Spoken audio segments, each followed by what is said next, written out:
નમસ્કાર દોસ્તો, વિડીયોમાં સ્વાગત છે તમારું. મિત્રો, ખજૂરભાઈ નયનનું ઘર બનાવી રહ્યા છે, જે વાતની ખુશી આપણને બહુ જ છે. પણ મિત્રો, જો હું એક વાત કહું ને તો તમને પણ દુઃખ લાગશે. મિત્રો કે નયન જે છે ખજૂરભાઈને મળીને એટલો બધો રડ્યો છે. મિત્રો કે ખજૂરભાઈને બાદ ભળીને મિત્રો ઢૂસકે ઢૂસકે રડ્યો છે. મિત્રો કે તમે વિચારી શકો છો કેટલો દુઃખી છે. મિત્રો તેની સાથે કોઈ વાત કરવાવાળો નથી. મિત્રો કે પોતાનું દુઃખ તે વ્યક્તિને મિત્રો વ્યક્ત કરી શકે. તો આ નયન નામનો જે છોકરો છે મિત્રો ખૂબ જ દુઃખી છે. મિત્રો કે પોતે કેવા ઘરમાં રહે છે. મિત્રો કે લઈ નાઇટ લઈ જમવાનું, લાઇટ વગર મિત્રો તે કેમ રહેતો છે તમે વિચારી શકો છો. કે અગોચર જેવા ઘરમાં મિત્રો કે જ્યાં ખંડેર છે મિત્રો કશું કજું જ નથી. મિત્રો તમે વિચારો કે કેટલી બધી બીક લાગતી છે. એકલો બાળક રહે છે મિત્રો, કોઈ શિક્ષણ મિત્રો કોઈ પાયો મજબૂત નથી, શિક્ષણ માટે કોઈ આગળ આવતું નથી. મિત્રો તમે વિચારો કે ગામમાં એટલા બધા લોકો વસતા રહેતા હોય મિત્રો અને કોઈ સપોર્ટ ના કરે તો કેવું દુઃખ લાગે. મિત્રો કે તમારી આજુબાજુમાં જે પણ આવા જરૂરિયાતમંદ લોકો હોય તમે તેને સપોર્ટ નથી કરતા તો શું મિત્રો તમે તે માનવતા દર્શાવો છો?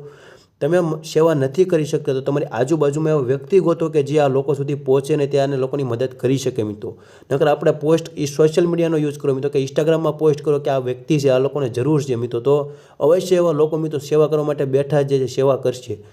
મિત્રો તમે સેવા ના કરી શકો તો બીજા લોકો પાસે સેવા કરાવી એ પણ એક મિત્રો સેવાનું જ કામ છે. મિત્રો તેનાથી મિત્રો સુખ પ્રાપ્તિ થાય છે. તો આ ખજૂરભાઈ આ વ્યક્તિ સુધી પહોંચ્યા છે તેને આપણે ભગવાનને લાખ લાખ વંદન કરીએ મિત્રો કે ખજૂરભાઈ આ નયનનું ઘર બનાવવા માટેના પહોંચી ગયા છે. મિત્રો કે નયન એટલો બધો દુઃખી છે મિત્રો, જોઈને પણ મને પણ દુઃખ લાગ્યું મિત્રો, અને આપને પણ દુઃખ લાગે જ મિત્રો, કેમ કે પોતે અનાથ હોવા છતાં પણ મિત્રો તે કેવી હાલતમાં રહે છે. મિત્રો તમે જોવો તેના ઘરની હાલત જુઓ, તેના કપડાં કઈ રીતના છે મિત્રો, ચપ્પલ નથી પગમાં પહેરવા, 2 મહિનાથી ચપ્પલ નથી પહેરતો.